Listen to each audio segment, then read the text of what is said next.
We are back with another episode of the Four Quarter Talk podcast. I'm Josh Musofi, joined by, Matas Baranauskas.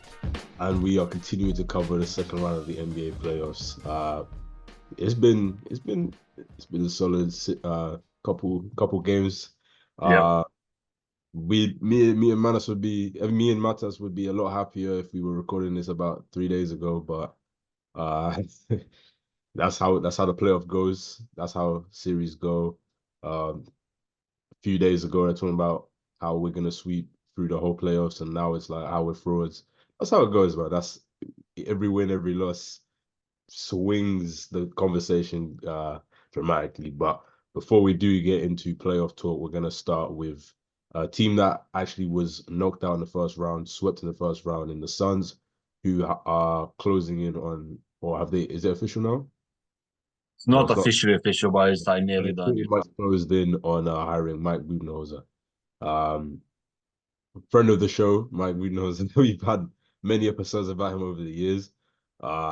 And you go first because I really don't get this. Uh, I don't I'm not understand. sure what to say about it because I feel like it's another scapegoat, like at this point, because we similar situation with Lakers where like they will sign a coach and they'll just basically blame him every time. And one thing is like 5 years, 50 million.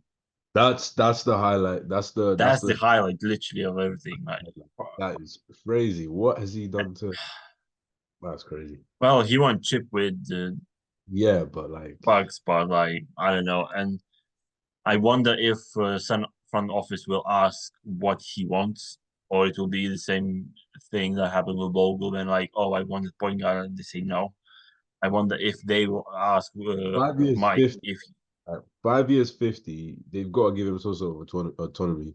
But my first reaction to that was they've got to be, this is money laundering, has to be, because they have like what, 4 or 5 coaches on the payroll, yeah. and but they're still willing to give like almost record breaking deals. Like I don't understand this. There's these teams that I think we said a similar thing with the Lakers. They've got to go out and do that, get that name higher. There's just like this coaching carousel of the same coach, same 5 coaches being considered for these jobs. Whether it's him, whether it's Mike D'Antoni. Uh, it's just I don't get it. I don't get it because he's just the same archetype of coach as Frank Vogel. You might as well just give him another year because now they've what, how many years in a row and they just get rid of their coach within 1 year. Like it's it's interesting. I really don't understand it. Um, and yeah, they're just setting off for failure. Like we saw the graphic of him being the front runner, and they're probably going to use the same picture in like a year for dismissed, fired, whatever it is.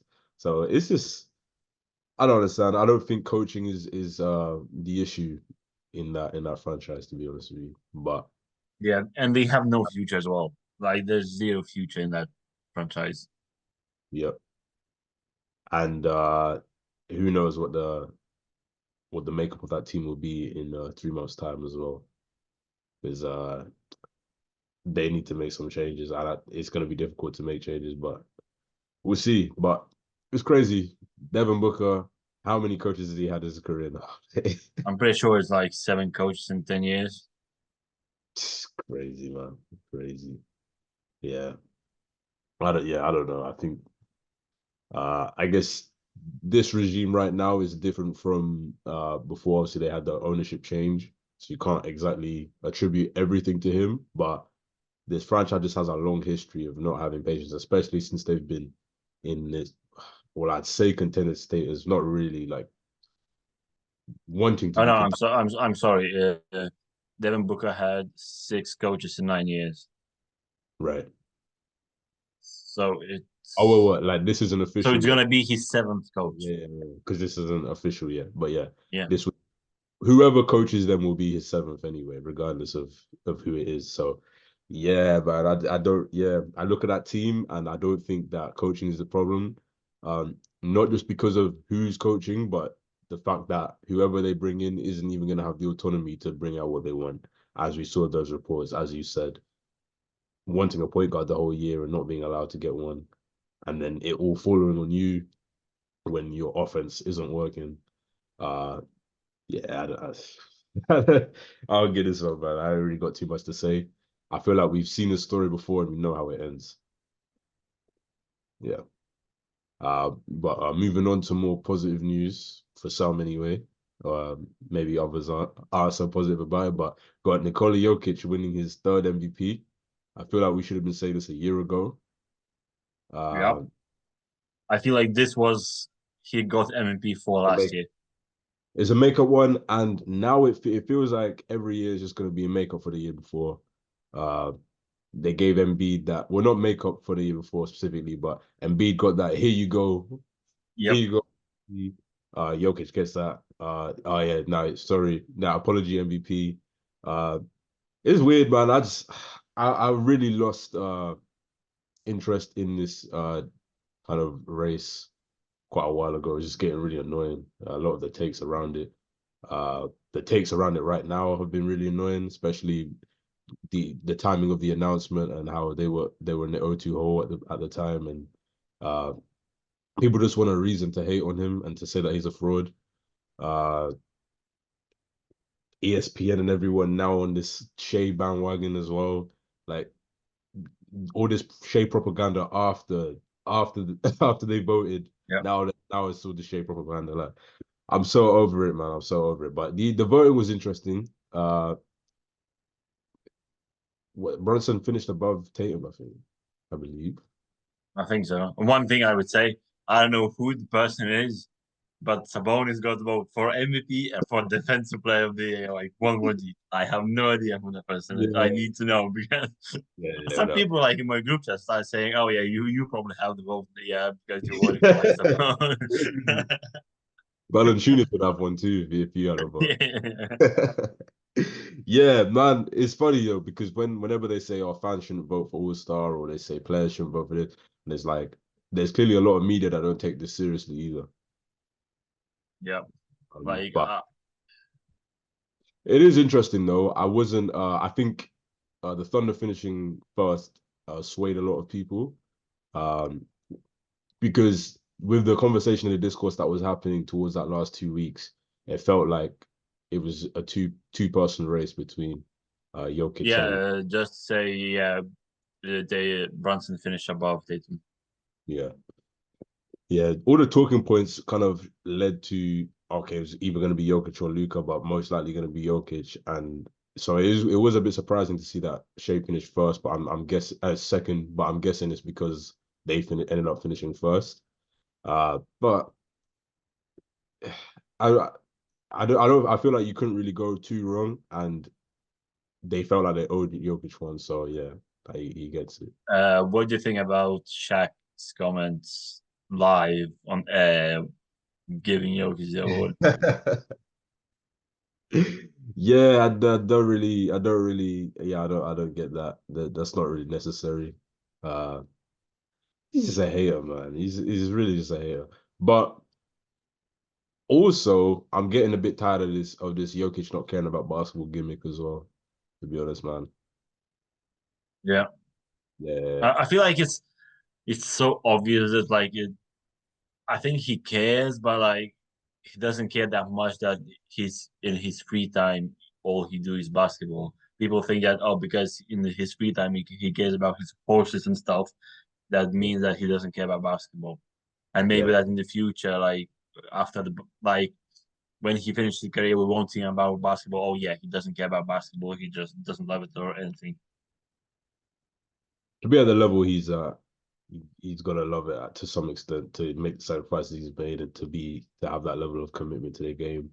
Uh, but at this point, who cares, man? Like if he's performing, he's performing. Like let's just leave it. Let's just leave it alone. Uh, but moving on to because I really don't care too much about the MVP discourse. I mean, it's put him in some pretty good territory in Yeah. terms of yeah, 3 MVPs, Finals MVP. There's a very short list of people that have those accolades, but yeah, And one moving. thing I will say more than some people were like, "Oh yeah, Shea got number one seed, and they didn't get he didn't get the MVP, but like whereas Jokic gets number one seed again."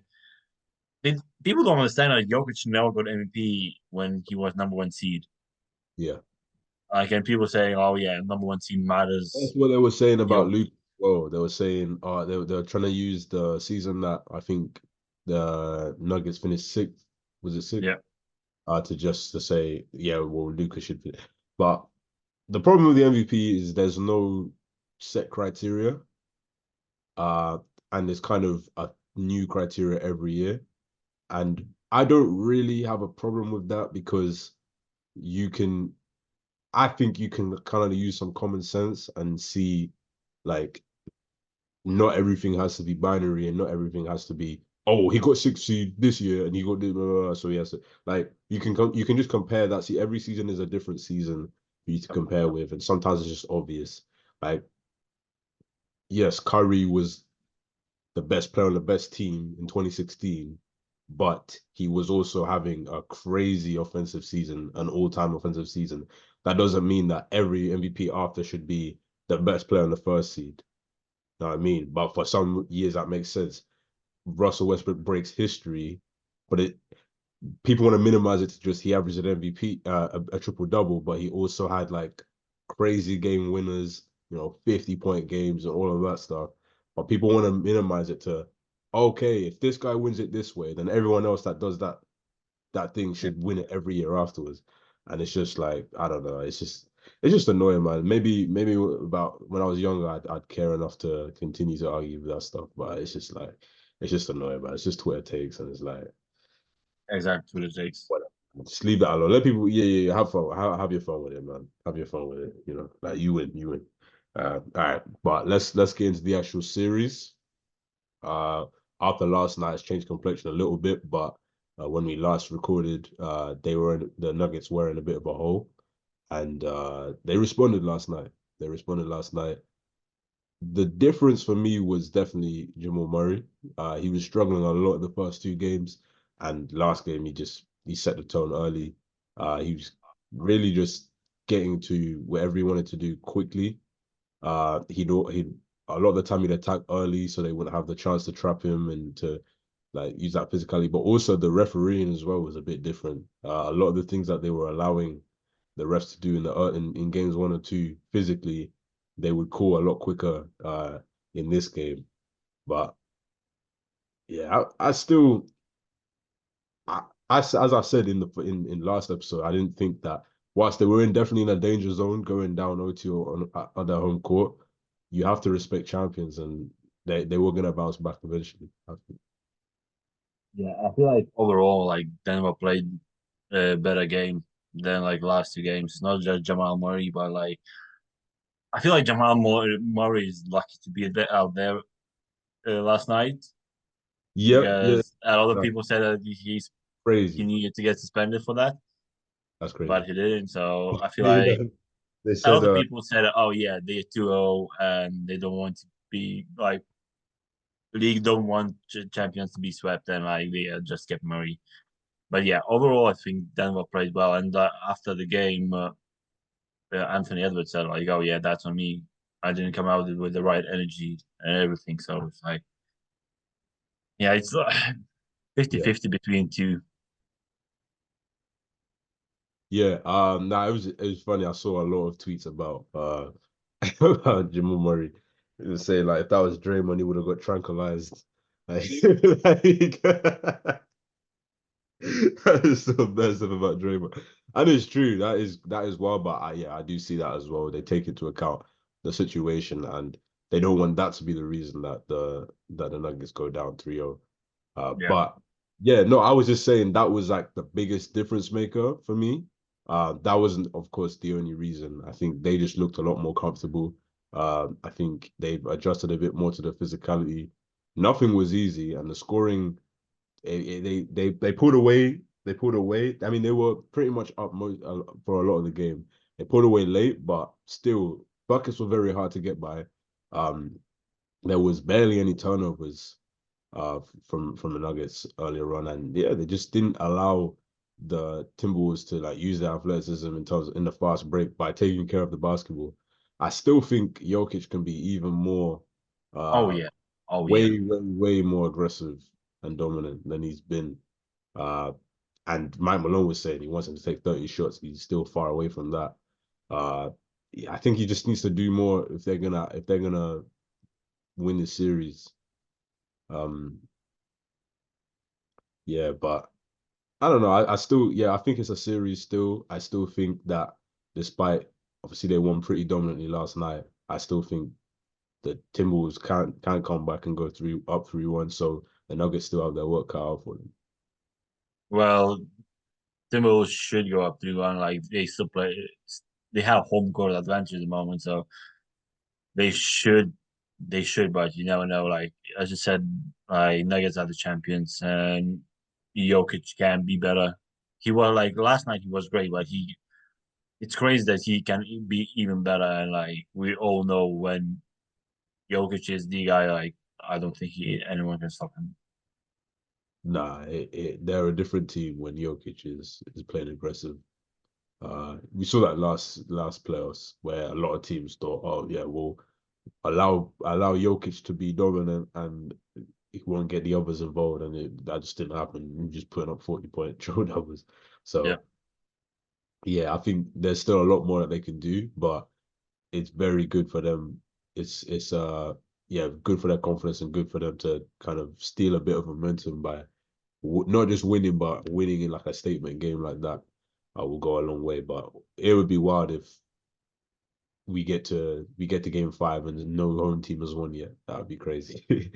That'd be yeah. I don't think I've seen a series like that before. oh, it happened. Oh, it's definitely happened, but I Yeah, can't. Yeah, I can't remember. All right. Moving on to Knicks-Pacers. Another very interesting series in which, I mean, it wasn't 2 games on at home, but the Pacers needed to get a game here. It was a must win, definitely. And yeah, no, they came through. I say Tyrese has been. I mean, he was good in the first half of the last game, but he really put together a complete performance in this game. But Nembhard, man, that shot at the end, that was crazy, bro. Like and the I fact that he was terrible all game. He wasn't yeah. shooting well, and then And bro, I was watching this and it was quite late. I was like, like I'm gonna have to what there's gonna be overtime. Like, I can't I can't be bothered about it. Overtime. Like it was an amazing game, it was an exciting game, but I was just very tired. I was like, okay, yeah, it's going to overtime.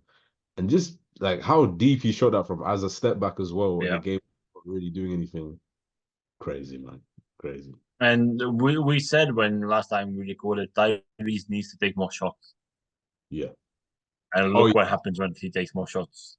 I mean, 23 first half points and just continue to keep like yeah, he was going crazy. He was going crazy He and was very aggressive, and like he shot 16 3 pointers. yeah, yeah, yeah. Jesus. I mean, I he didn't wasn't realize that. even field goals Yeah. and got that many 3-pointers and like yeah, it's crazy. And what do you think about Jalen Brunson's attempt to tie the game? I mean, he said it himself. It was a terrible decision, and it was clear foul baiting, It was more than clear. obvious foul baiting, and he's supposed to be the ethical or Nick's ethical player. It's so funny. It's so funny, like just watching how different players are covered in the league because Shea gets called a foul baiter, but he like several players have shot more than 10 free throws way more times than him. And then it's funny because we'll get into it later, but him specifically going up against Luca now and seeing how differently you'll see two of the same play and they'll be like, nah, but Luca, he's actually trying to score. Like, all right, but I mean, I even saw Jokic foul bait in the last game. It's just part of the game. You get to this point of the season, you have to make the coach make decision. I mean, the refs force the refs to make a decision. But that one was egregious. That one was egregious. Like he was not even trying to score. And it's the fact that like it's not like 3 seconds left on the clock, and you Yeah, it just was really, there really was 16 seconds, and you do that.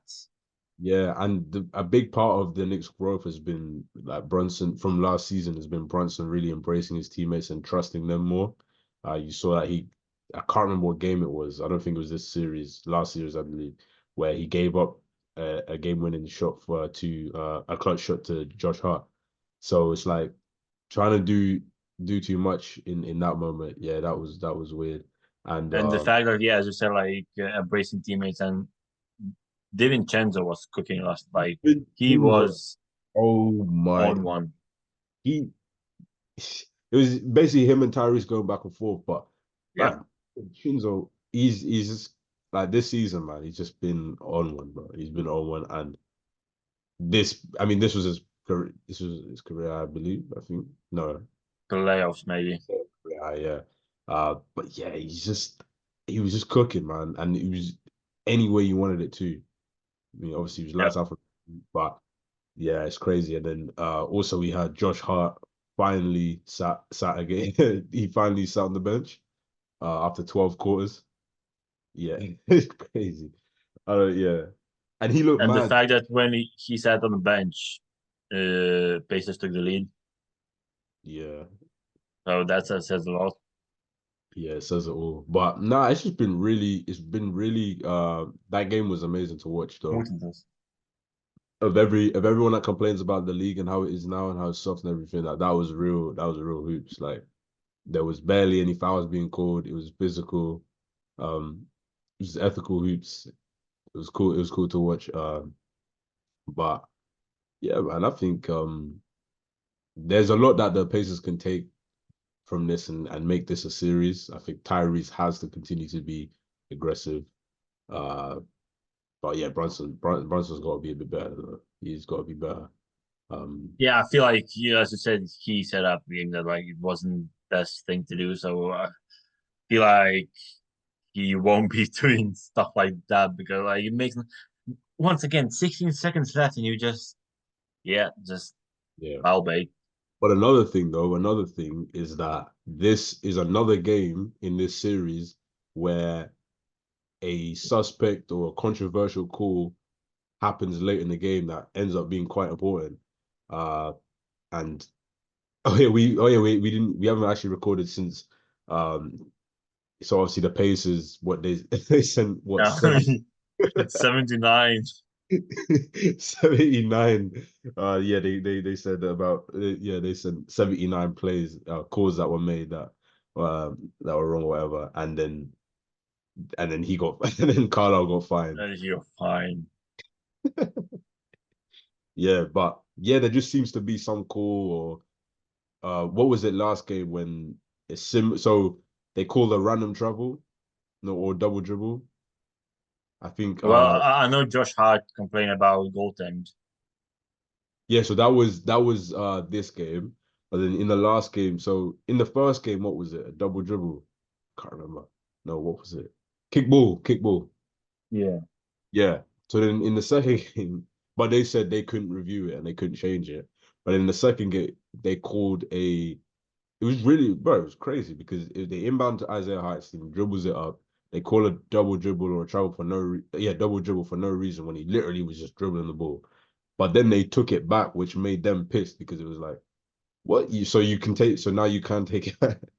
Yeah, and then last game as well. But yeah, I think the refs just need to remove themselves from the situation a bit here Yeah. because it's looking sus. It's looking like some Jonte Porter type activity going on right Well, the now. last 2 minute report will be interesting.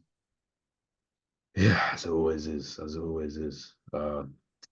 Yeah, but yeah, man, it's just a nice series to watch. It's a contrast from some of the other series. It's not like high offense. It's just really like every bucket is tough to get by. And it's back and forth as well. Well, I feel Very like much. we've seen a lot of blowouts Yeah, in the in the past. playoffs in general, and like it's nice to have like quite even series. Very, yeah, not very much so. How do you are you, when watching these teams play, like which one do you fear more in terms of if you're able to get through the Cavs? I have no idea. I generally have no idea because it's very different basketball. Yeah, Because like Pacers, like they mm, run on attack like and everything, and like Knicks and Knicks, Knicks are annoying. That's the thing. So it's like we'll see which team chance we won Boston, so we'll see then. yeah. Both teams have the own problems that they present. But before that, you got to get through the Cavs. So yeah, take it away, man. What did you see from this last game? Well, last game was literally Miami game 2.0 where they hit everything and we literally decide, oh yeah, this game we won't play our usual basketball. We'll try to beat them in twos. But like when your opponent hits a lot of threes and then you just don't shoot enough threes, like it's impossible to win. And then Basic maths. yeah, and then our players like Derek White had 1 of 8 from three, which is and then like first game hit like 7 threes. So like that's a big difference. And I feel like sometimes there was too much Derek White because we still have Tatum and Brown. Like Brown was good in the like first half, and even Tatum was good in the first half, and then like everything switched and changed, and then White's Donovan been Mitchell is diminished. White's been seeing too many of the tweets about it being his team now. Like at the moment, like everyone calling him a glorified role player, so it's like so I don't know, and like yeah, I don't think Derek White or Drew Holiday playing well against Donovan Mitchell now because Donovan Mitchell, like all playoffs, he's cooking, like he's ready and like, he's going. So I don't know. Just basic maths. Just need to go back to our usual game and don't do stupid shit. So that will be fine. Yeah, man, just the unusual Celtics, unseriousness on display. Yeah, like they have to drop one stinker in the series. Yeah, can't you can't just sweep a team that you're supposed to be. You have to make it interesting. I think Adam Silver must have told them like we gotta. It's a scheduling thing, you know what I mean. We gotta make this series last a bit longer. You know? Yeah. Yeah. Is there anything from the game that actually gives you any level of fear about this series extending, or even potentially losing? Yeah, I don't want to sound like Twitter guy, but Tatum needs to be better. Like he has like I don't think he shot 20 shots in these playoffs. Right. Like last game he shot 17. So I feel like he just needs to be better offense. Like defensively he's been decent. He was being good. But like offensively he needs to be better offensively. I think that's the biggest thing. Yeah, it felt like over the last year or so that he turned the corner in terms of because a few years back it would be kind of a thing where he'd kind of float around sometimes and not really be that engaged. Uh, as much as obviously your team is a great makeup. You've got a lot of depth, high, like very elite players, but it is Tatum's team at the end of the day, and he needs to play that way. He needs they're gonna live and die on Tatum at the end of the day. So if we're gonna get over that hump into championship territory, he's going to have to be the one that leads in shot making. Maybe some games it might be Derek White game, but in terms of the course of 16 games, it's got to be Tatum. So, but I'm sure he knows that. Oh, I think yeah, he definitely knows that, and I'm pretty sure everyone on the team will say that to him because before the season, like you can see he's trying to be humble. He doesn't want like to be like oh, like everyone comparing him to Anthony Edwards. So Anthony Edwards came in and just said, "Oh, I want to kill everyone in front of me like right now in the playoffs." Whereas like Tatum is, it's not his first time going like that far in the playoffs and like actually trying to win championship, trying to be humble. He embraces his teammates and like he knows that he has to make sacrifices for team to succeed. He said that before the season, like players meeting happened before the season that something has to be sacrificed, like for us to win championship. And then now, Porzingis is not available, but apparently he's healing faster than anyone thought, and Well, apparently he might be. Depends how long the series will be. He probably potentially could make come back in the series, but I doubt it because I am still think Celtics in five. I said it before the series, Celtics five, because I knew that Celtics would drop a stinker. So yeah. Now we've seen the script. We've seen the script. The script's yeah. been for a while now. And yeah, with Porzingis, maybe a thing you throw in just to like keep the Cavs on the edge about having to prepare for him, maybe. But I doubt he sees the floor this series. Oh yeah, I doubt it. So I don't think Celtics will risk him anyways. Nah, nah. They've No, got to get through this. Get through the Cavs. especially when Kyle's playing without Allen. Yeah, yeah, yeah. Yeah, they No. shouldn't need him at the end of the day. It's more internal. Obviously, you can't. There's not a lot you can do if a team, if everyone just lights out from three, which we'll get on to in the next topic as well. But I mean, yeah, there's a lot that the Celtics can and should do to Yep. make this to make that their only loss of the series for sure. All right. Oh. Talk about that door chamber in game two. Now listen. I was gonna wait on that one, but to be honest, we'll start there. We'll start there. Why not? Why not? Why not? This Luca game, okay. If you just watch the box score, oh yeah, Luca played amazing. You know, he went off and he completely cooked everything. But if you actually watch the game, he had a crazy first quarter, insane, lights out, set the tone probably for the rest of the game. Great, but the rest of the game, he wasn't doing a lot. I mean, he was doing enough to keep the efficiency looked respectable, but you could tell that we were getting back to being able to defend him in a decent way. And I think there was some they changed up with a bit of the refereeing to not allow Dort to be as physical. But at the end of the day, yeah, like as much as I joke about the torture chamber, I think Dort is gonna be one of his best matchups across the league. Cason Wallace does a decent job too, but by no means am I expecting Luca to get shut out for the whole series. And also, I'm not gonna be disingenuous and act like Luca's health isn't playing a big role in his production going down. He's been going through it. His knees are always bloody. Uh, this game he face planted on the floor. Like I don't know, he's gonna have to get his teeth fixed or whatever. Like he's going through it. He's going through it. I'm not gonna lie. But as you know, it's playoffs. That's what happens. So yeah, I'll get that out of the way. But I still think he's been defended well. He just had a crazy first quarter, which a player of his caliber, he's gonna you can't completely shut them out and stop them. And they needed that. They needed that in this type of series. They needed that. And he stepped up and he did what he was supposed to do. As for the actual, and also I might add, regardless of that, Shea is still out playing in the series. I don't get it. Like he is, he literally is. And he's even picked up his rebounding and playmaking to the point where like their numbers look pretty identical, but Shea's been playing better. But not that that really matters. It's not 1-on-1. But that's just a thing for annoying Mavs fans and for some reason Timberwolves fans that want to talk about this series as well for no Our reason. Timberwolves fan talk about every series. Yeah, they just insert themselves into any like, bro, just enjoy your own team, man. Uh, but why did we lose game two? Well, firstly, fake PJ Washington game. Like, what the? Like, all right, if PJ's gonna do that, if PJ's gonna be the best player in, like, damn near the best player in the game, then fair enough, man. Like, hey, listen, it was a good run.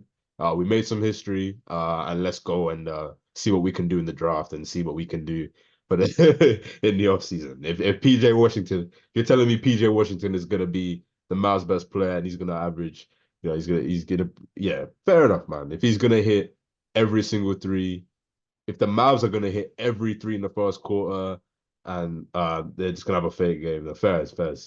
But I still think obviously there's some things that OKC could have done better on that regard. I think a lot of the time they were a bit overzealous with helping off of shooters to trap Luca or Kyrie in situations where I think there was enough help defense to not have to all the way overcommit and allow open threes because then those pile up and then they get hotter and hotter and then they start hitting the crazy ones and you got fucking Tim Hardaway Jr. who's just like he's just known for that, isn't he? Like he's gonna have a fake game Yep. like every series where he's just gonna hit every like that dagger at the end. I was like, I just knew it was going in, and it was just one of those like it was one of those demoralizing ones where I believe we'd got a stop, and then we just couldn't control the rebound, and then he gets it, walks back, turns around, and hits a three in the corner, and it's like, all right, fairs, this is over. Fair enough. But Mark Dagnall, man, bro, I give you all the love, I give you all the praise, like all of that stuff, man. Like you've had a great season coaching, yeah, I get it. But why are we like? Can we please stop with these Make-A-Wish lineups, man? Stop with the Make-A-Wish lineups. Gordon Hayward should not be playing in the second round of the playoffs, bro. Josh Giddey, why is Josh Giddey on my starting lineup in the second round, bro? Like, you know how like the complexion of the game completely changed because we survived that crazy first quarter, and we actually got to a point where we were up three because Giddey'd been benched, Aaron Wiggins has taken over, and great things were happening straight away. But he decides to go back to him. Like, why are we doing it? Like, and these quotes, man, they just piss me off where they're talking about, oh yeah, it's development and all that. Like, bro, it's just, we're not rebuilding anymore. We're not doing it. We're not gonna we're gonna sacrifice playoff games to develop our players. Like, what are you doing, bro? Like, yeah, Giddy, bro. It's just not working, man. Like, and I knew this. I knew this. Even he's been playing better over the last month, yeah. And he's had because he mentioned what he had two, like I think it was like game 3 and 4 in the last series. But it's not even Giddy's fault. It's not. It just doesn't fit what we're trying to do. We can't have a player being actively disrespected from three. That doesn't have a way to counteract that. But yeah, you go ahead, man. I know. By the way, Giddy played 10 minutes and he was minus 20 in those two. And bro, like he played 10 minutes, yeah. And you see how like that might sound low for a starter, yeah, but it should be even lower. It should be even lower.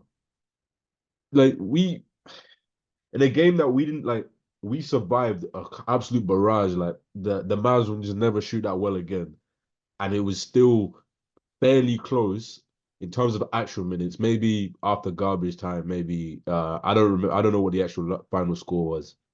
I can't remember.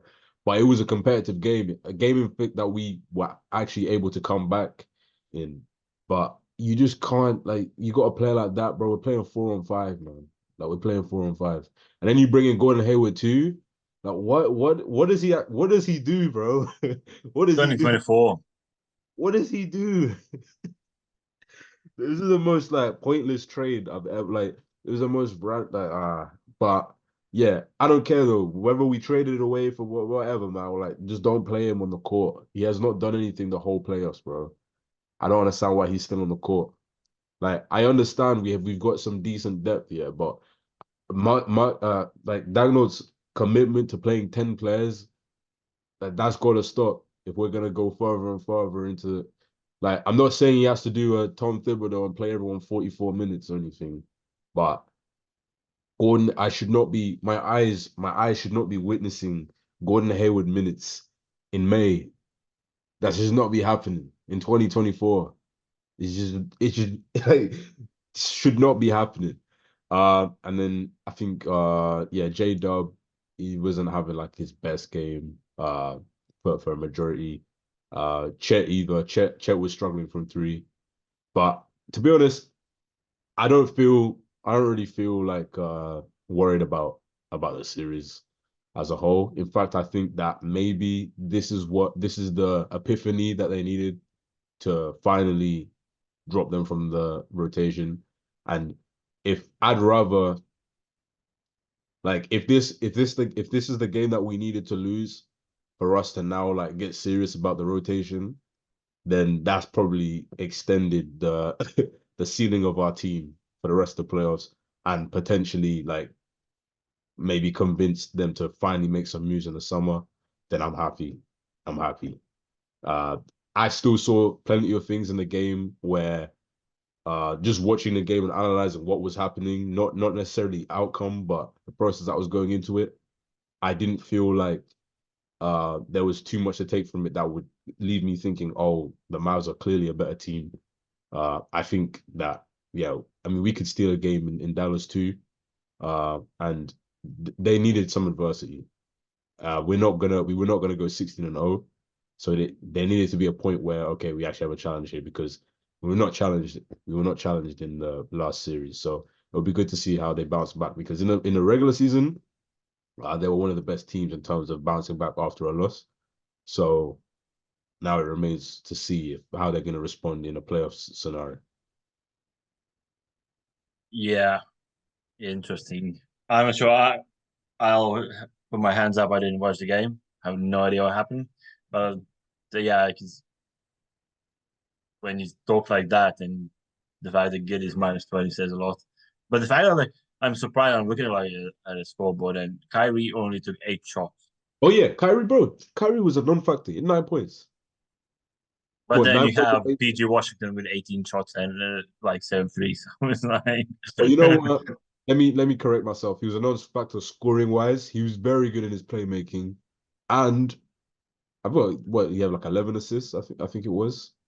with Kyrie, Yeah, yeah, yeah, and he did set up a lot of plays, and defensively he was a pest as well. Like when Kyrie puts his mind to it, he's very good defensively. Uh, a lot of the time where there would be, I mean, he'd be matched up against maybe J-Dub, players that are much taller than him, much longer, more athletic, and he would just have quick, active hands, strip the ball. Uh, yeah, no, Kyrie had a big impact on this game, so don't let the 9 points fool you. But it is just still annoying that being able to hold Kyrie to 9 points after the offensive explosion he was having against the Clippers, and PJ Washington like just has the game of his life. As just like, yep, all right, because this is the type of game where it's tough. If this was in Dallas, then maybe it's like, okay, yeah, role players going crazy at home. But the fact that it happened in OKC does worry me a little bit because now it's like, okay, now you're left in a position where they could have another crazy game at home. So, but I think in terms of when I watch these two teams, I still think OKC are the better team. And also I feel like we have what it takes to take advantage of the fact that Luka is clearly not 100%. mm. Yeah. So I still believe that we're gonna win. I did not think that uh even from the last game how dominant it was. I wasn't thinking we are gonna win in 4 or 5 games or anything like that. I still Yeah. We think said we said before the series it's going to be a long series. it was gonna be a long series anyway, and I still feel comfortable about us being on the winning end of it. But yeah, there was some yeah, there's a lot to clean up there, and I think it's good to have a reality check because maybe a team that starts off undefeated in the playoffs after not even having been in the playoffs. This is first playoffs for a lot of the team, even for players like Shea and Dort. This is their first playoffs of really being focal point players. Dort on the defensive side, so it's good for them to finally face some adversity and not like go through it thinking that everything's gonna go perfectly. So but yeah, man, this is gonna be a good series. It's gonna be a long series. But yeah, I feel good about our odds for sure. Yeah. Yeah. And yeah, we're playing. I mean, we're playing tonight. So and at Dallas, And and we playing tonight as well. yeah, yeah. So yeah, two first seeds that just lost have a chance to bounce back and show what they should do. So, but yeah, I was I believe we're gonna. I mean, we have to, but I believe we're gonna steal one on the road for sure. And I wouldn't be surprised if it's this one because if there's one thing I've seen from this team over the course of 82 games is that take care of business after a loss. So I don't expect that to change. But yeah, that is all we have time for today. It'll be remain to be seen if that ends up being a cold take. But I think we'll win tonight. I think we will. I'll go out on the limb and I'll say I think we're gonna win tonight. How do you feel We about have to win tonight. I think okay. I don't care if we will. We have to win. Yeah, yeah. I mean I'd say we have to as well. Because it's tough to overcome back to back. Like you start with a sweep, you're on cloud nine, and then you win that first game and then you lose at home and then another loss on the road, like having to win a must win in a game four would be tough. So on the road it would be tough. So yeah, for my peace of mind, I'll say that we're gonna go and get this game. Yeah, but yeah, as I said, that's all we have time for. We're gonna continue in some sort of consistent way to cover this. We'll try our best. Try our best. But yeah, as for that episode, I've been Josh Masoki. Matters Baranauskas. That's a wrap.